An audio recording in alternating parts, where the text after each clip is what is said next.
Le 23 septembre 2017 est passé. Que retenons-nous? Eh bien, nous pouvons retenir qu'il y a beaucoup plus de moqueurs et d'arrogants à notre époque, bien plus qu'au temps de Jésus. Parce qu'à l'époque de Jésus, la Bible cite principalement les scribes et les pharisiens. Mais de nos jours, nous voyons ceux qui se disent intellectuels, ceux qui s'accrochent au matérialisme.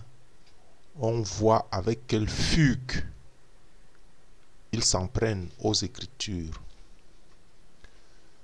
Donc en ce sens, 2000 ans d'enseignement apporteront certainement une bonne récolte, mais bien insuffisante, car une bonne partie de notre humanité suit la voie de la perdition, parce que trop charnel et extrêmement matériel et critique.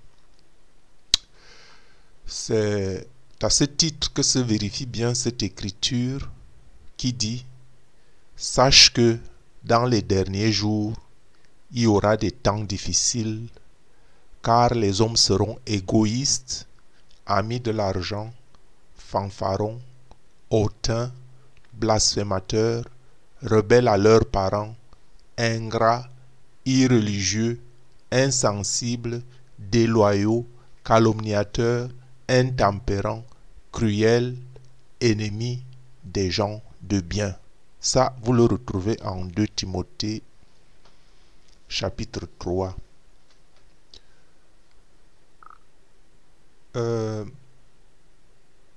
Nous qui sommes forts, je dis ici fort, c'est un attribut qu'on prend dans la Bible. Je vais dire fort, nous qui sommes de Dieu, nous qui vivons de l'Esprit, nous qui essayons de nous tenir à part dans ce monde. C'est ce que j'appelle ici nous qui sommes forts. Nous essayons de nous tenir à part de cette facilité avec laquelle les gens piétinent les commandements de Dieu. Nous devons supporter les faibles de ceux qui ne sont pas forts. Les faiblesses, je veux dire, nous devons supporter les faiblesses de ceux qui ne sont pas forts. Et ne pas nous complaire en nous-mêmes, c'est-à-dire que nous devons supporter leur raillerie, leur moquerie, puisqu'en fait c'est une faiblesse. Donc, chers frères et sœurs, vous qui vous tenez sur un socle, pas sur un sable mouvant, spirituellement parlant, aimez vos ennemis, faites du bien, prêtez sans rien espérer, et votre récompense sera grande, et vous serez fils du Très-Haut, car il est bon pour les ingrats et pour les méchants. Même si nos contemporains savent cela et s'en moquent, comme les pharisiens qui étaient avares, écoutez aussi tout cela à l'époque de Jésus, mais ils se moquaient de lui. Car en fait, tous cherchent en effet leurs propres intérêts. C'est pourquoi ils trouvent normal leur attitude et comportement, bien qu'étant remplis de toute espèce d'injustice, de méchanceté, de cupidité, de malice, plein d'envie, de meurtre, de querelles, de ruse, de malignité, rapporteurs, médisants, impies, arrogants, hautains, fanfarons, ingénieux au mal, rebelles à leurs parents, dépourvus d'intelligence, de loyauté, d'affection naturelle, de miséricorde. Or, nous savons que les insensés ne subsistent pas devant tes yeux, les yeux de l'Éternel. Car, Seigneur, tu hais tous ceux qui commettent l'iniquité. Et en ce point, je vais vous raconter une petite histoire banale. Et cette histoire en fait n'est pas de moi, c'est en fait mon deuxième songe que j'ai eu le 23 septembre 2017. Que ceux qui ont des oreilles entendent. Je suis en fait tombé dans un profond sommeil le 23 septembre 2017, vers l'heure du midi, bien qu'ayant passé une nuit paisible du 22 au 23 septembre. Alors dans ce songe, dans ma vision du midi, nous nous sommes retrouvés dans une salle. C'était comme une salle de classe assez grande. La salle était pleine et tous étaient assis dans une lueur sombre, attendant le maître, le professeur, l'enseignant qui tardait d'arriver. La balustrade, le pupitre de l'enseignant était bien éclairé. Excusez-moi. Le pupitre de l'enseignant était bien éclairé. Moi, j'étais assis en retrait par rapport aux autres, au rebord de la salle, sur ce qui ressemblait à un reposoir. Et je somnolais au mieux. J'étais à demi éveillé, plutôt allongé sur le dos. Bon, donc, au moment où je me redressais un peu de ma position, l'enseignant n'était toujours pas là. Et il s'était écoulé, disons, à peu près 15 minutes. 15 minutes de retard du maître de la scène. C'est du moins le temps de retard qu'il m'a semblé intuitivement être venu à l'esprit parce que il n'y avait pas d'horloge de référence. Alors, 15 minutes de retard. Après 15 minutes de retard, beaucoup ont décidé spontanément d'abandonner la salle parce que l'enseignant pour eux était en retard et ne viendrait plus. Je me suis aussitôt relevé de mon reposoir et je suis sorti en suivant la tête du groupe. J'étais en fait au centre du groupe parce que je ne voulais pas rester seul là à attendre dans une salle vide. Alors se produisit l'inattendu. L'enseignant, je vais dire l'enseignant puisque dans mon sens, il s'est agi d'une femme, haute très physique, originaire d'Asie. Pourquoi ce détail est-il important? Je ne le sais. L'enseignante est donc venue en sens inverse en allant en direction de la salle. Tous se sont retournés pour la suivre et moi, je me suis tenu près d'elle.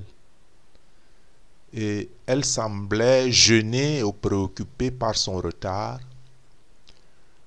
Elle portait un bébé dans une espèce de couffin ou berceau automobile qu'elle a déposé délicatement par terre.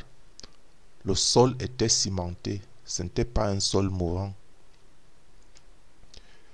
Et elle a expliqué que ceux gênés par ce retard seraient indemnisés, dédommagés. Bon, alors, vous me direz, c'est quoi cette histoire? Moi, je vous dis, Dieu seul sait si c'est un songe prophétique ou bien des simples élucubrations de l'esprit. À vous-même de juger.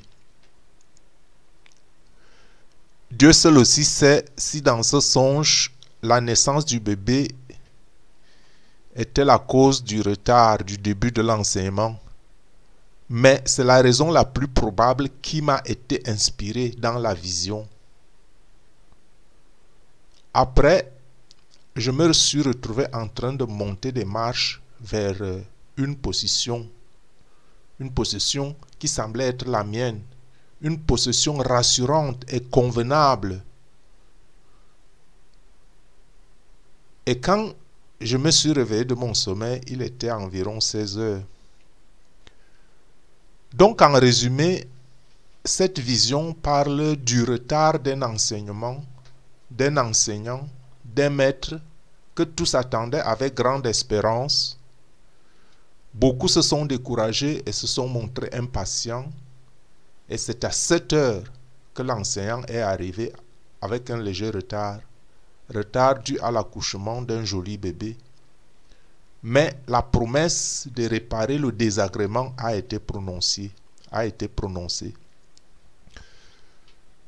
J'ajoute en passant que j'ai eu le même jour du 23 septembre 2 visions. L'autre vision, c'était dans la nuit même du 23 septembre. Vous la retrouvez dans une de mes vidéos intitulée le 23 septembre 2017, ma vision de cette nuit, que vous pouvez regarder aussi. Pour revenir sur les leçons à retenir du 23 septembre 2017, je dirais, pour moi, le 23 septembre a vu bel et bien une prophétie biblique se réaliser. Alors, fermer les yeux sur cette réalité ne changera pas et ne change pas grand-chose au plan de Dieu que le signe du 23 septembre, signe confirmé par une science indépendante, voire même athée, que la seconde venue de notre Seigneur Jésus-Christ est proche, d'après ce qui est dit dans la Bible. Donc, n'éteignez pas l'esprit, ne méprisez pas les prophéties, mais examinez toutes choses et retenez ce qui est bon. Je répète, n'éteignez pas l'esprit, ne méprisez pas les prophéties, mais examinez toutes choses, retenez ce qui est bon. Car il a donné, ici le Seigneur, il a donné aux uns comme apôtres, aux autres comme prophètes, aux autres comme évangélistes, aux autres comme pasteurs et docteurs. Sachez que celui qui rejette ces préceptes ne rejette pas un homme, mais Dieu, qui vous a aussi donné son Esprit Saint. Bon, en attendant que chacun fasse son choix, en attendant, je lance un appel à tous et à chacun. Je lance un appel à tous et à chacun de ceux qui trouvent l'occasion de dénigrer et de se moquer. Je leur lance un appel d'amour, de se tourner vers le Christ sans tenir compte des erreurs des uns et des autres, parce que nous sommes tous pécheurs. Nous sommes tous pécheurs et nous faisons tous des erreurs. Ce n'est pas une occasion de reconnaître une quelconque erreur. Je n'en ai fait aucune. Je n'ai promis à quiconque que quelque chose se passerait le 23. J'ai dit que la promesse se réaliserait le 23. La science l'a confirmé et avant le 23, moi j'étais déjà convaincu que la promesse s'est réalisée. Donc ce n'est pas là le point. D'autres ont peut-être fait l'erreur. C'est de ça que je parle. Que nous sommes tous des pécheurs, nous faisons tous des erreurs. D'autres ont prédit ceci, d'autres ont prédit cela. Mais Dieu est le maître. Dieu peut toujours humilier ses serviteurs pour que le monde ne pense pas que ses serviteurs sont déjà des dieux, qu'ils prédisent des choses exactes à l'avance. Dieu, c'est Dieu. Il faut pas que l'honneur de Dieu revienne à ceux qui prédisent des choses. Dieu peut faire un truc comme ça. Bon, ce n'est pas une explication et je ne m'explique même pas par rapport aux autres, mais je dis seulement que nous devons avoir l'humilité. Je dis donc que nous sommes tous pécheurs et c'est en ce sens que Dieu a tant aimé le monde qu'il a donné son Fils unique afin que quiconque croit en lui ne périsse point, mais qu'il ait la vie éternelle. Il n'a pas dit croyant ou non croyant, il a dit tout le monde, tous ceux qui veulent, tous ceux qui ont la volonté, tous ceux qui par leur libre arbitre, ça c'est un choix. Donc, Dieu, en effet, n'a pas envoyé son Fils dans le monde pour juger le monde. Vous aussi, ne jugez pas le monde, ne jugez pas les autres. Hein? Dieu a envoyé son Fils pour que le monde soit sauvé par lui. Donc, c'est une occasion pour moi de vous dire que la vie terrestre n'est qu'une étape d'un long voyage. La mort n'est pas la fin de tout. La vie terrestre n'est qu'une étape d'un long voyage qui aboutira soit à la félicité éternelle, soit à la perdition, je vais dire le feu éternel. Donc, toi qui m'écoutes, quel choix veux-tu faire par ton libre arbitre? Quel choix veux-tu faire par ton libre arbitre? Quel choix veux-tu faire par ton libre arbitre? Tu sais que l'étape terrestre n'est pas l'étape finale, n'est pas la fin de tout. Que l'aboutissement est la félicité éternelle ou le feu éternel. Quel choix veux-tu faire? Tu as un libre arbitre puisque Dieu t'en a donné un.